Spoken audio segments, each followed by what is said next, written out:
Welcome everybody to the Saskatchewan Craft Council.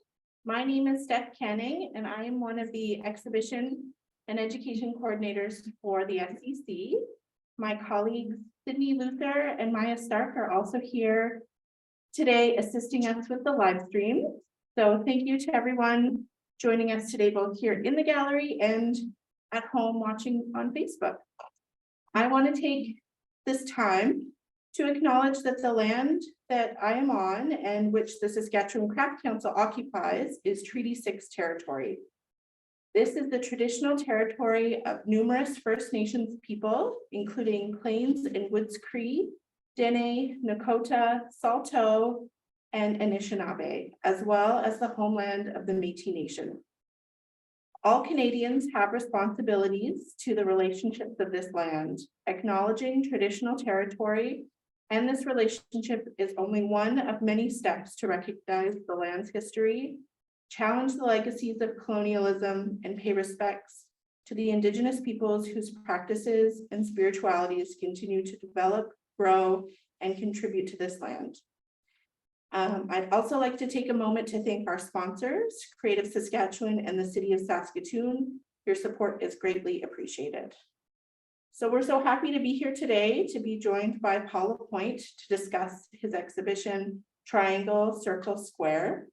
In this artist talk, Paul will discuss his motivations and ideas that have supported his practice, both throughout his life as well as during the last few years, which led to many of the works in this show. So we're thrilled to have you here today, Paul.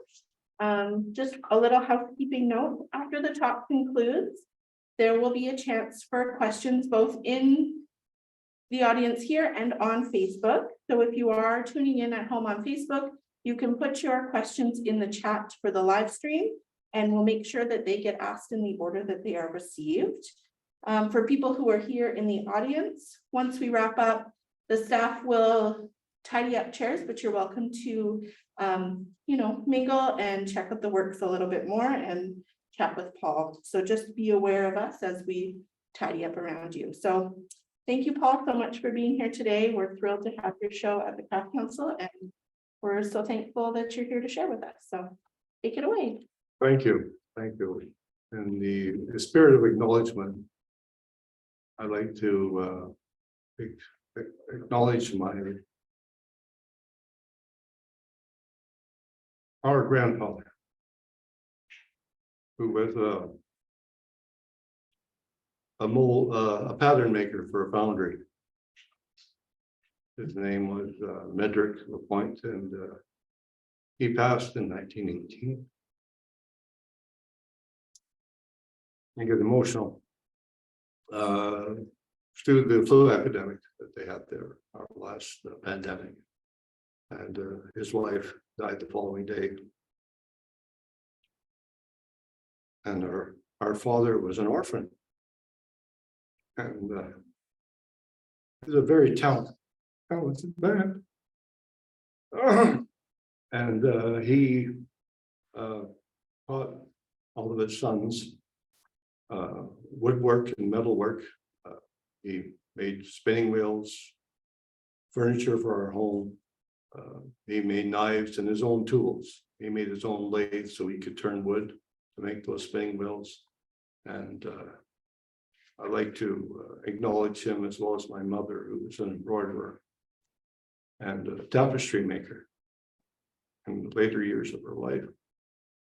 And I found watching them very inspirational to see the work and the happiness that being creative meant to them.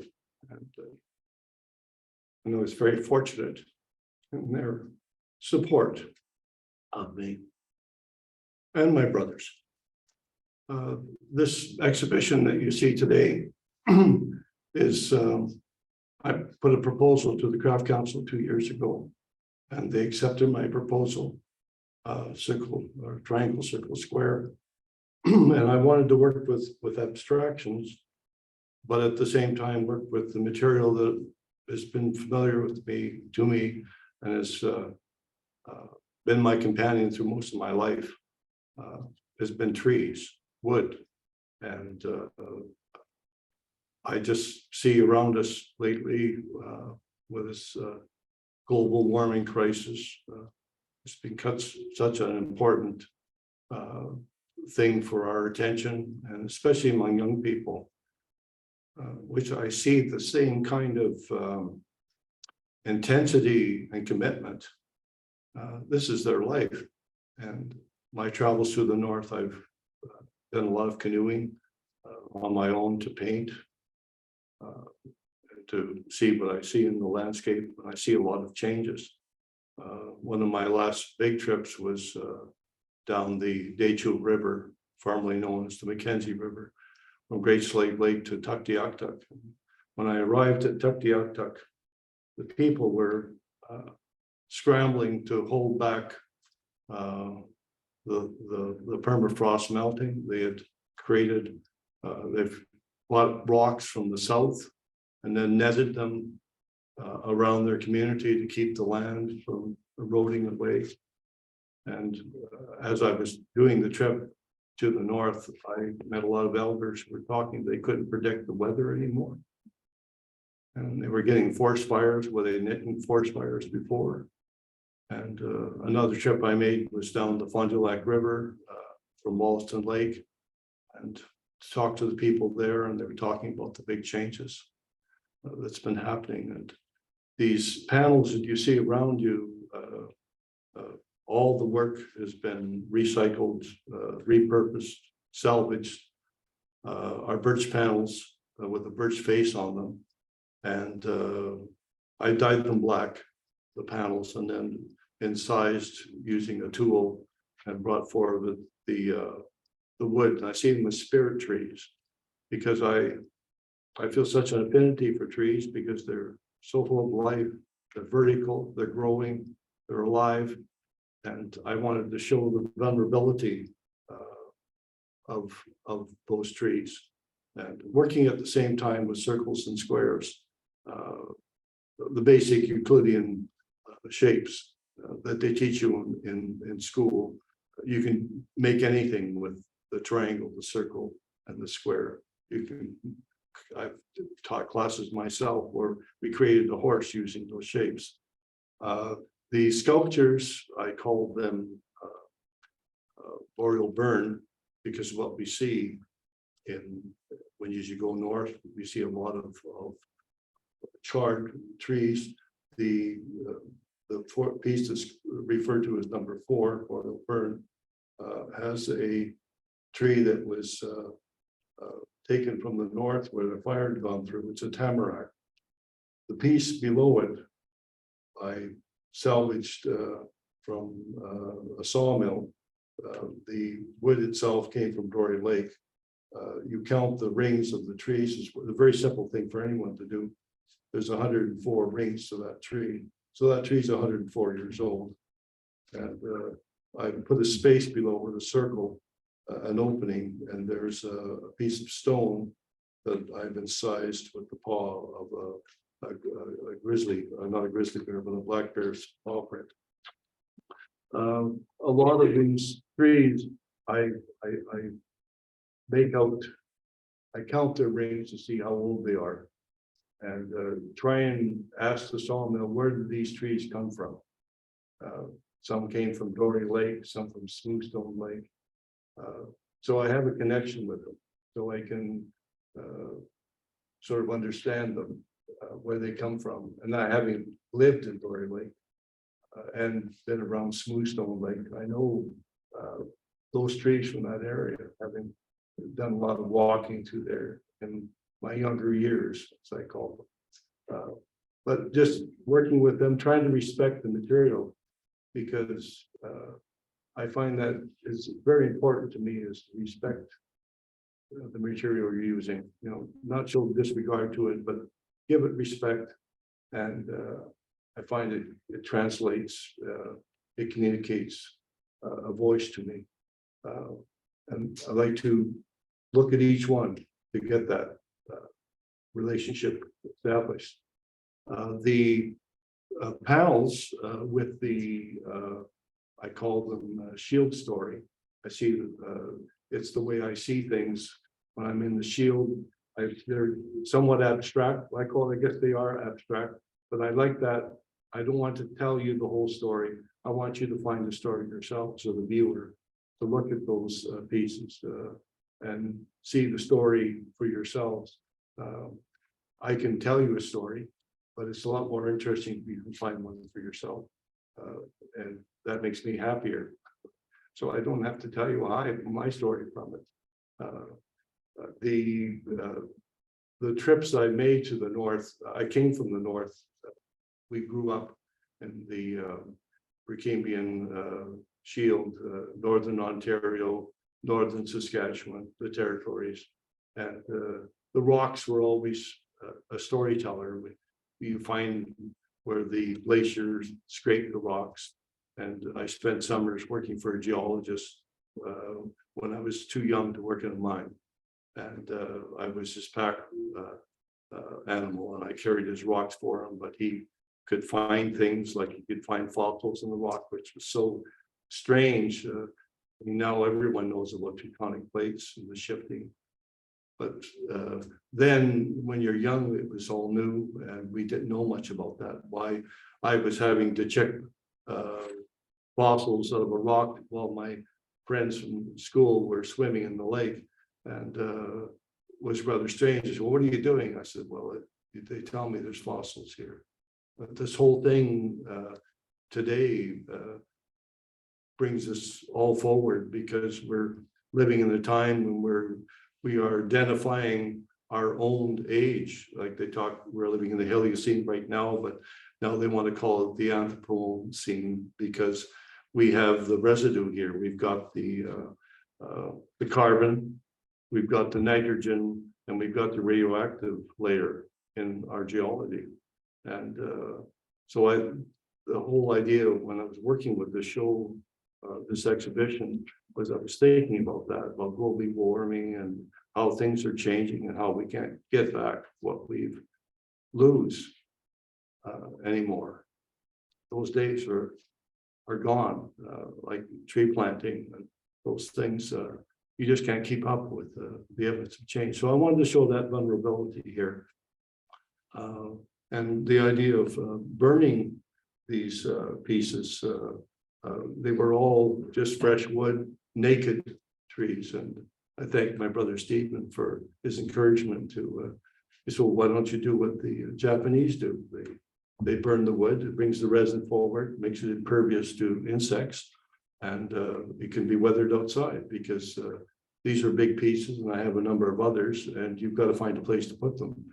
And outside is a nice place to put them. And I like the way they interact. You'll find stones in all these pieces. The piece behind that some people see a horse in, I saw originally as a caribou, and there's a stone that's been incised with a caribou track on it.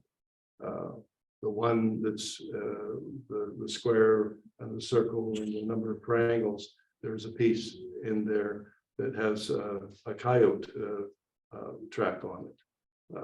Because I see a lot of coyotes around here in the lake area. And that stone there and that piece has had a spherical stone that's just been turned by the river. It's entirely round, which seemed unusual. It's a real stone, and I don't know if someone's ever used it, but I thought it would work well with that piece. The other pieces, like this one, has a bear, grand black bear. I see a lot of black bears on the lakes and whatnot. When I was a boy and young, we had caribou come through our village. The hills used to move, and it was hard to think about that. Now it was the Shirley Lake herd. Like, there was just thousands of them, and my father had an opportunity to go up in the plane. I went with him, and Len Trevelyan was the pilot. I remember just it was a beaver on skis, and you could just see the hills moving wherever they went.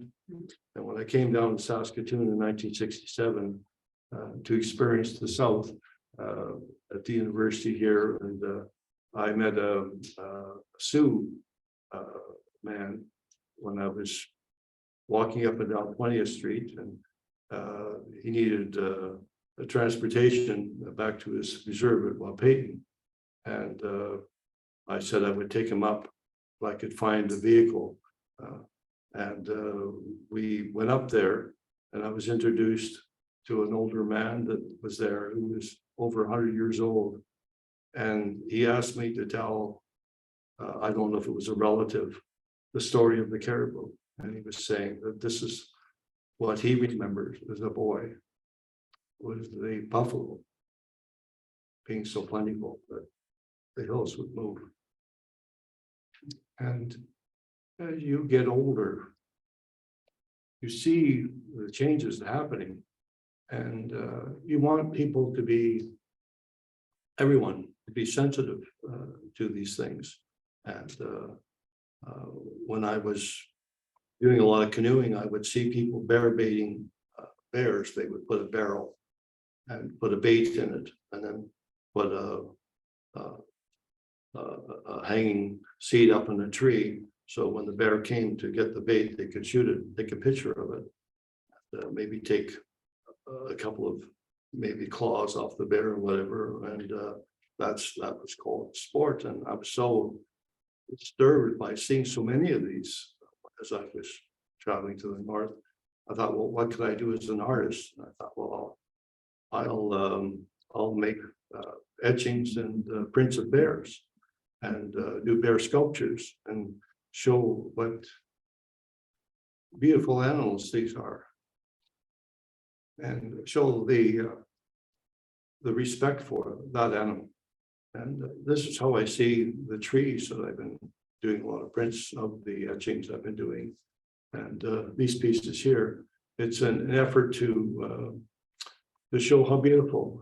It's a terrible beauty, but the trees are amazing. Where I live, I have a river lot, and across the river, 16 years ago, they widened the Highway 11 up to Prince Albert, and they took out quite a large chunk of the forest on one side there.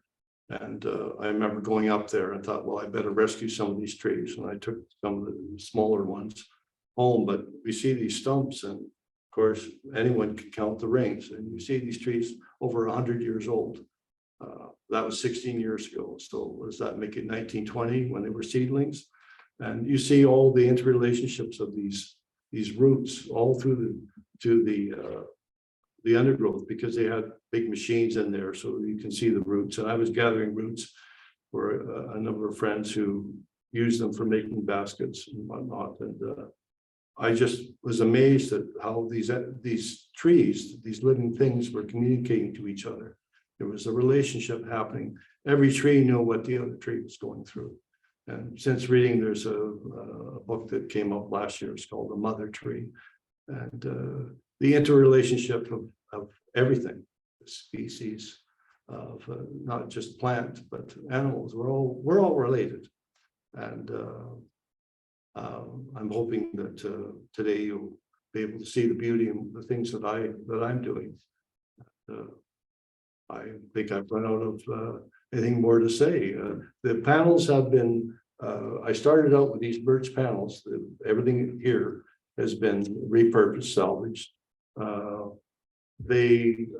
I tried burning them to begin with, but they're so thin that they went up in flame. So I dyed them black, and then I incised them to reveal the wood underneath. And some of the panels, they have a birch face to them, but they also have, there must be a foreign wood on the interior. Like I would think, I was a little surprised and a little bit alarmed, because I wanted it to be from this land, this North American continent.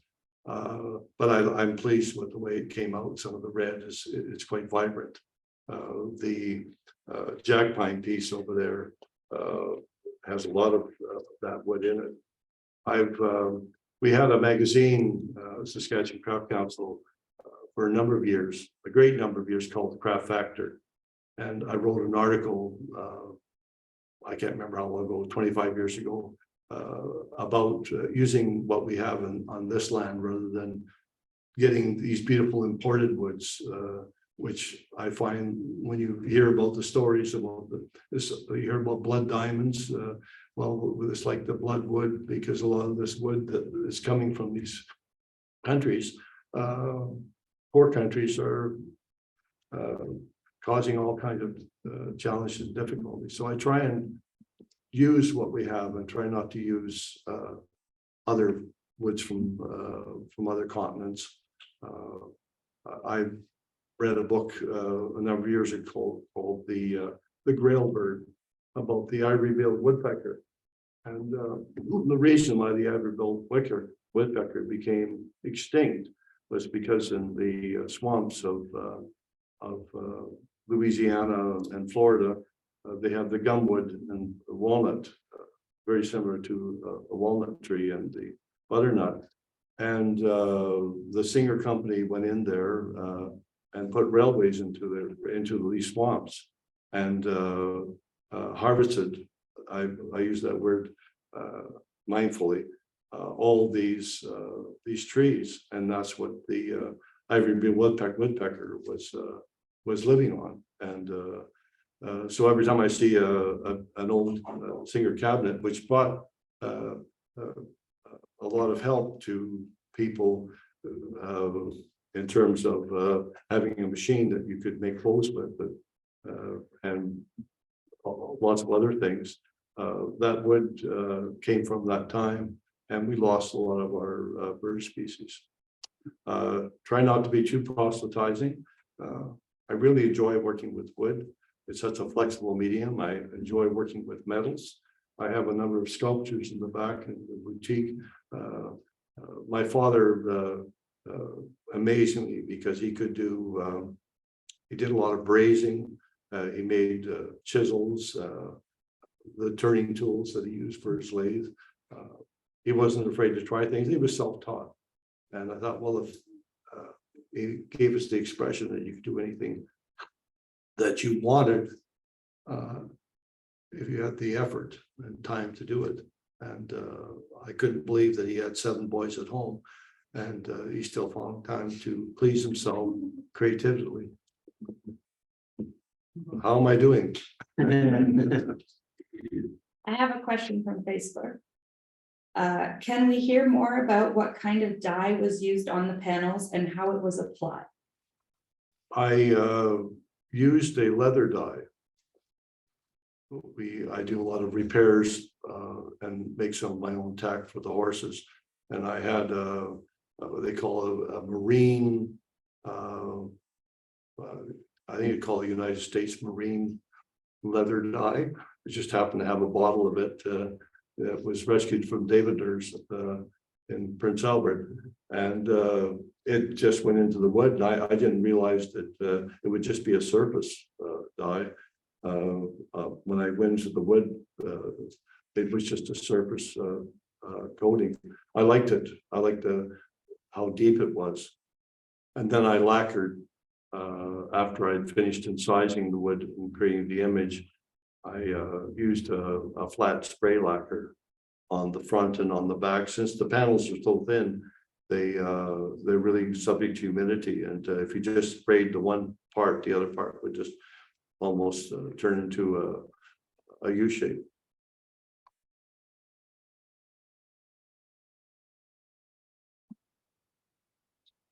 Just speak loudly. The mic will get you if you speak loudly. Sorry, I just have to ask because I'll never be able to figure this out otherwise. When you say, so are these plywood, when you said another wood got in there, I didn't understand what that meant. Well, it is a plywood. Okay. These came from a cabinet maker, and he was using them for drawers and the backing of his cabinets. And then he had all these strips that he was throwing out because he didn't know what to do with them. So I said, well, I'll take them. And I wasn't sure. He said they were all birch, but I think some of it is Russian birch, and I think they use it could be an Asian tree. with the veneer in it. Because most of them were just birch, you could see it on the outside edge, but some of them did have a lighter color. It was kind of a surprise. It was nice to, you know, I got a surprise, and it's a happy surprise. It adds to the visual. effect, Yes, yeah. And for the blue circle, you knew that that was gonna be blue, so did you dye that blue before you put the black down? Well, all these trees that you see are mostly carnivorous. And I lived in Passionack for a year, where my wife was a teacher and I was a sensitive young artist. And I came from Ontario, 1950, the fall of '56, we came to Saskatchewan. And when I was young, we lived in a place that had a lot of fruit trees and maple trees. And my father would get the maple syrup, we would tap it.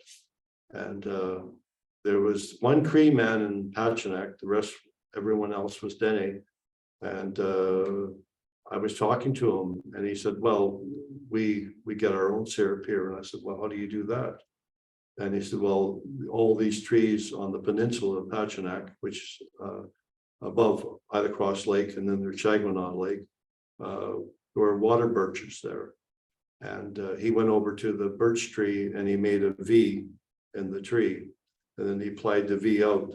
And then he got a piece of willow and he peeled the willow and split it and put it on the V. And syrup started to come from it, or water. And then he went over and peeled the birch off the tree and made himself a container. And he said, try it. And I said, it tastes somewhat sweet. He said, well, you have to boil it. So I went back home and we lived in a cabin between the Métis settlement and the Passionack, the Dene Treaty settlement. And I got a wash tub and put it on our propane stove and started to put the whole house smelled of birch. But it took a lot of boiling to get our containers of birch. And then I started to get knocks on the door and people wanted to try our birch syrup. So we were making pancakes one weekend. We made a lot of pancakes. Fortunately, my partner is a good pancake maker. But we served a lot of pancakes. We never did have enough syrup to take show people in the south. So that's how I see that. I wanted to put a piece of birch in there from my experience there. And that is the water. And what that is I dyed it with a blue dye, but I found it too dark. So I incised it. And but that was the water, because everything in around Passionack was very low and marshy. You don't get a lot of hills in Passionack on the just above Lake Ida Cross Lake. But it was I just wanted to have a birch tree because that's birch. And you'll notice in my assemblages that I call the shield story, there's birch bark in it. I want to include that.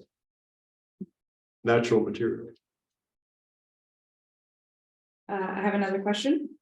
What is your creative process like? Do you draw out your sculptures first? I don't. I used to do a lot of preliminary work. I find it's nice to get surprises. And I usually on these black panels, I would just draw with chalk. Maybe 3 or 4 preliminary lines, and then I go from there.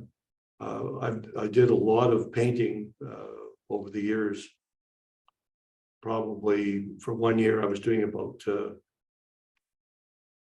maybe 30 vertical large canvases of trees. And when I was traveling, I did a lot of watercolors of the trees I was seeing, because that's the landscape. So they must have stayed with me, because now I just ad lib as I go. And that's why I call them spirit trees. They don't really belong to, I'm sure there's trees out there that'll look just like this. if you spend long enough looking, but they're all just sort of made from the head, as they were from past experience. I see nothing wrong with drawing. The one glass piece, it's done on stone paper. And about 4 years ago, I really missed just being spontaneous with the paint. And I did a lot of abstractive stuff that was just, I tried to make things happen, almost like a calligraphy. And I had the stone paper, but I kept on playing with that basic shape, circle, square, triangle, triangle, circle, square. And I found that the only things I liked from that period were the ink drawings I did. And that's one of them. I kept 5 of the drawings, and I would put a circle and a square and a triangle, and then just play with the inks on it. And that was my form of drawing. You had your hand up. Absolutely. Paul, I'm going to tell a story first before I go into the question. I have a friend who is an artist, and he was doing this large panel, extremely large panel. And we were video conferencing, and he was talking to me about how do I stabilize this, what kind of thing do I use this. And he had got to the point where he was using metal to stabilize this big panel. And I look at your pieces today, and I have to say, thank you for being respectful to the medium of wood. You didn't put large braces behind that, so they're all perfectly flat. You respected the wood and the wood's movement. And I think it really adds to the work you're doing. Yeah, I was quite surprised when I came in. They were all flat when I brought them to the gallery. And we put them on the wall, and this one directly across from me, the panel went irk. And at first I started to panic. I said, well, how could that be? You're lacquered on both sides. How can the moisture be doing that? And I said, well, it's alive. And obviously someone felt the same way because they acquired it. It's, thank you. Good. Glad the respect shows through. It does. Yeah, Paul, just a comment. I was looking at some of Dale Lowe's woodworking, and he turns bowls, and it was from birch in the north, and they were big bowls, and I didn't realize that there were birch that were that large. I always thought of them as narrower drums. But the question I wanted to ask you is, when I first met you, which was about 37 years ago, you were mainly painting, at least I think. And I'd like you to describe the evolution that took you from the painting to the printmaking and what you're doing now. How you felt you evolved in terms of expressing yourself and so on, because I think it's very interesting where you've gone. Well, I'm a socialist. Okay. And the time I left this country and went to Mexico, I was really impressed by the murals that I was told belonged to the people. The people that I spoke to in Mexico were saying, well, this is art for the people. It's meant for the people. And when I first came to Saskatoon, I met Bernie Linder, who was a painter. And I was talking to him about this, about how art is for the people. And he looked at me, and his family made handles for umbrellas. And when they made the fancy handles, they really needed the patronage of people of wealth. And he said, Paul, there will always be, you'll always need patrons, and you'll need wealthy patrons to survive. And I really found that difficult. And I find, I don't dislike my paintings. I think that I did make some good paintings. I found that most people couldn't afford big, large pieces.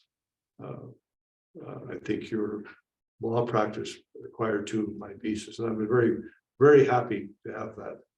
And I remember when the oil boom was happening, they came to town because there was the thing with the architectural budget that 1% should go to art. And so this is a long story. They needed to acquire these many paintings for their building that they were putting up in Calgary. And I remember them coming to my studio and buying 2 of my paintings, big paintings. And I had a check at the time for the 2 paintings, like it was like $7,000. And I thought, wow, this is just amazing. And after 2 weeks, my wife said, please cash that check. We need the money. I just wanted to hold it. And then I remember when the oil boom crashed and the oil companies were selling off their paintings. And a lot of artists, like myself included, we were taught, to be professional. We get the story is be professional with what you do. So when you sold the painting, you sold it by square inch. That was the equation that you used. And so a lot of artists got stuck with their paintings being very, very expensive. So they started to paint smaller so that they could still make some sales, because you can't devalue your paintings and sell them for less than they were sold before. Excuse me. And I got very disenchanted with that.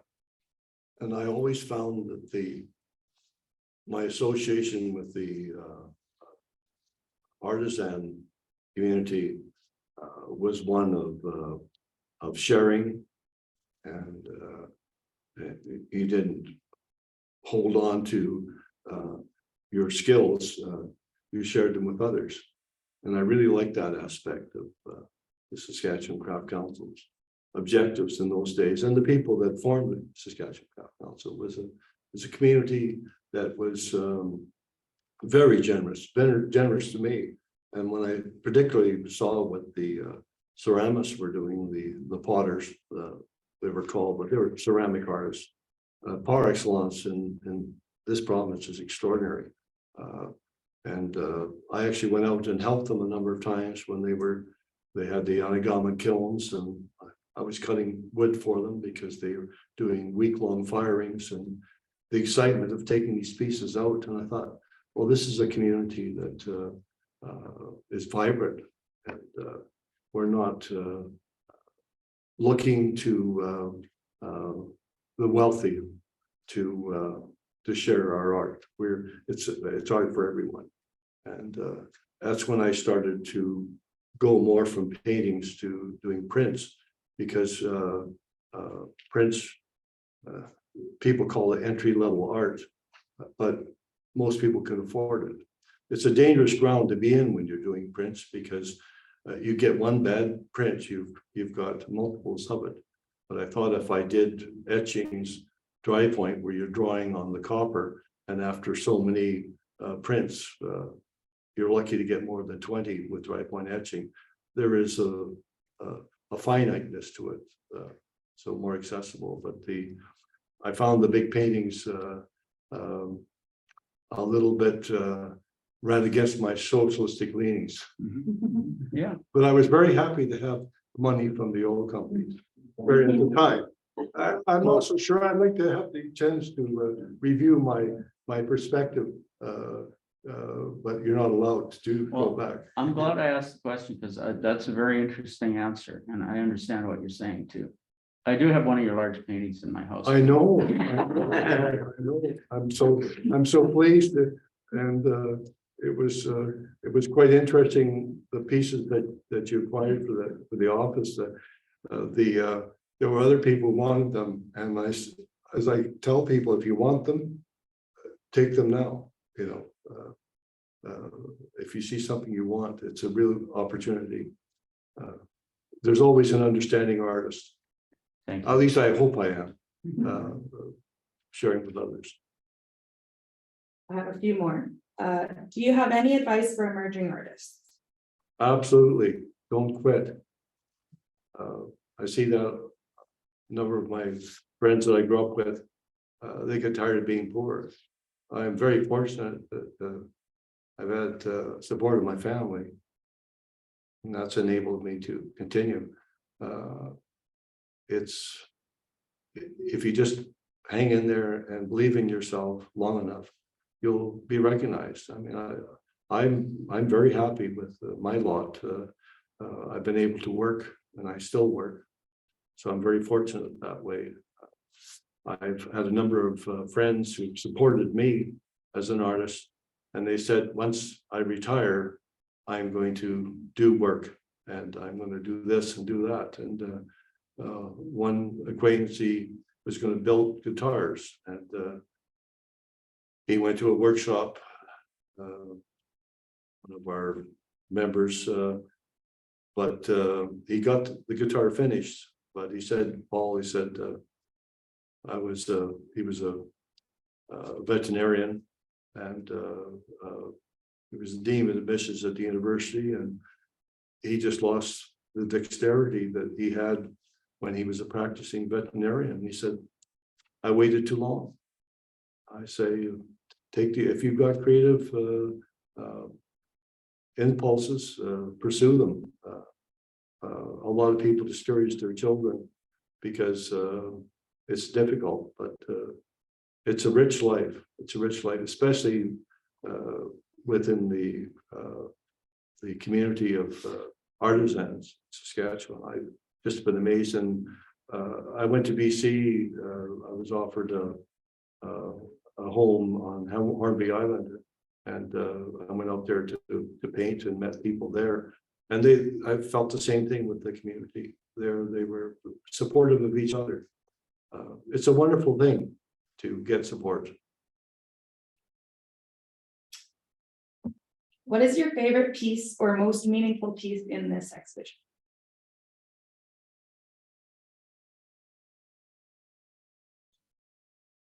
Well, I would have to say it's that sculpture there, because the wood came from Gory Lake, which I lived at, and commercial fish there to subsidize my art career.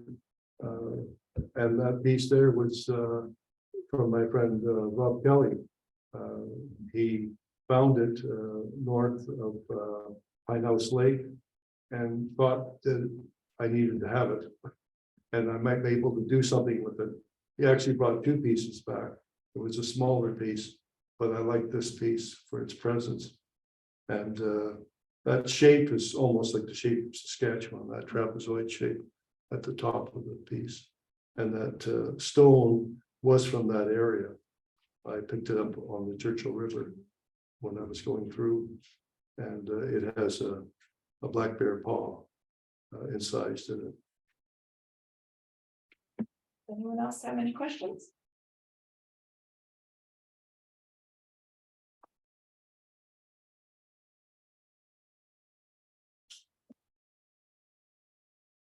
Okay, I'll just check the Facebook chat one more time here.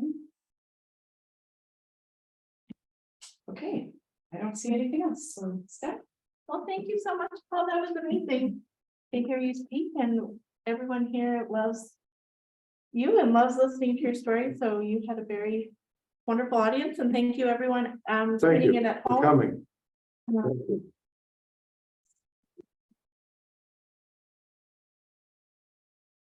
So this show will be at the Craft Council until January 21st. Am I right? Wonderful. We're open Monday to Saturday, 11 a.m. to 5 p.m. So please bring your friends and loved ones to come and see this magnificent work. We're so pleased to have it here in our space. And thanks again for joining us today. Thank you for those people online. Yeah, there's a Thank you. bunch of people saying thank you for visiting with us and sharing your stories. Wonderful. There you go. Great. I just want to say one more thing. We have a pop-up gallery, or sorry, holiday pop-up shop across the street next to Broadway Cafe. It's an expansion of our boutique.